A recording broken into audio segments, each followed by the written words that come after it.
तो आपको वैल्यूज तो sin 60 cos 60 की पता होगी, पर इसमें क्या पूछ रहा है, ज्योमेट्रिकली फाइंड करना, और ये सीबीएसई में आता है क्वेश्चन।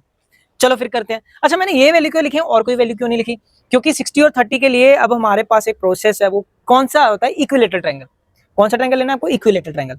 पहली बात, अगर 45 होता तो राइट एंगल आइसोसेलेस ट्रायंगल लेता 45 के लिए। जब आपको 60 की वैल्यूज या 30 की वैल्यू पूछी तो आप कौन सा ट्रायंगल लोगे? हमेशा इक्विलेटरल लेंगे। कौन सा लेंगे बेटा? इक्विलेटरल। अब इक्विलेटरल आपको जब रखना है तो आपको ये याद रखना है कि इसकी जो हर साइड है इक्विलेटरल की, इसमें हर साइड कितनी रखनी है आपको? इस क्वेश्चन के लिए 2√3 कितनी रखनी है? 2√3 याद रखोगे।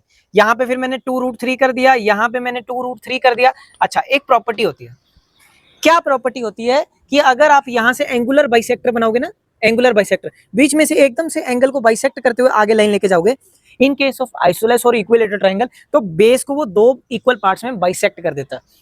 तो ये हमें पता, हर एंगल इसमें कितने डिग्री होता है? 60 डिग्री होता है, 60 डिग्री होता है। और यहाँ पे ये कितना हो जाएगा? 30 और ये 30। और जब यहाँ पे angular bisector makes perpendicular bisector in case of equilateral और आइसोलेस, पर अभी हम लोग क्या पढ़ रहे हैं? इक्विलेटरल। तो ये क्या है? पूरा 2√3 है। तो अगर ये 2√3 है तो हम यहाँ से यहाँ तक इसको क्या लिख सकते हैं? Bisect the base.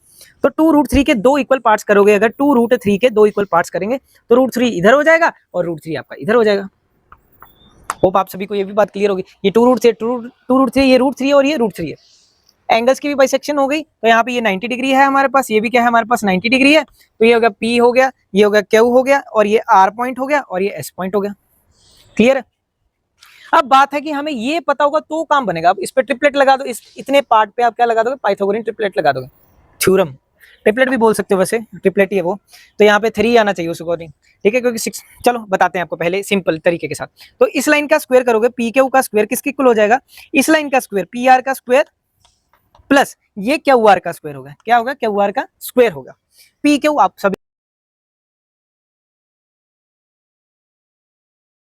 ये क्या आ जाएगा आपका? 3 आ जाएगा। कितना आ जाएगा बेटा? 3 आ जाएगा। ये आपकी पी आर 3 आ गई, ये √3 आ गई, और ये 2√3 आ गई। अब आपके आंसर जल्दी से निकलने लग जाएंगे। साइन 60 निकालना है। साइन 60, पहली बात तो हाइपोटेन्यूज तो हमेशा फिक्स रहता है, 90 डिग्री का अपोजिट वाला हाइपोटेन्यूज। तो यहाँ पे आप क्या कर दोगे? 2√3, ठीक है। क्या लिखेंगे? नीचे 2√3, ठीक है।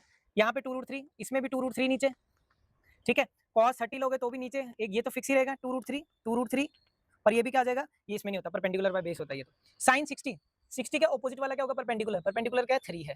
अगर ये परपेंडिकुलर बन गया और ये हाइपोटेन्यूज बन गया तो ऑटोमेटिकली ये क्या बन गया? बेस बन गया। तो इस केस में बेस की वैल्यू, साइन 60 का वैल्यू 3/2√3। आप कहोगे सर वैल्यू नहीं निकला। आप क्या करो? √3 इधर रख लो, √3 इधर लिख लो, लिख लिया। अब ये क्या हो जाएगा? 3 × √3, 3√3 हो जाएगा, √3 × √3 ये 3 हो जाएगा। 3 से कैंसिल हो जाएगा, साइन 60 की वैल्यू क्या आ जाएगी? √3/2। ऐसे आप एक एक करके सारी वैल्यूज निकाल लेना, आपके सारे आंसर सही आएंगे।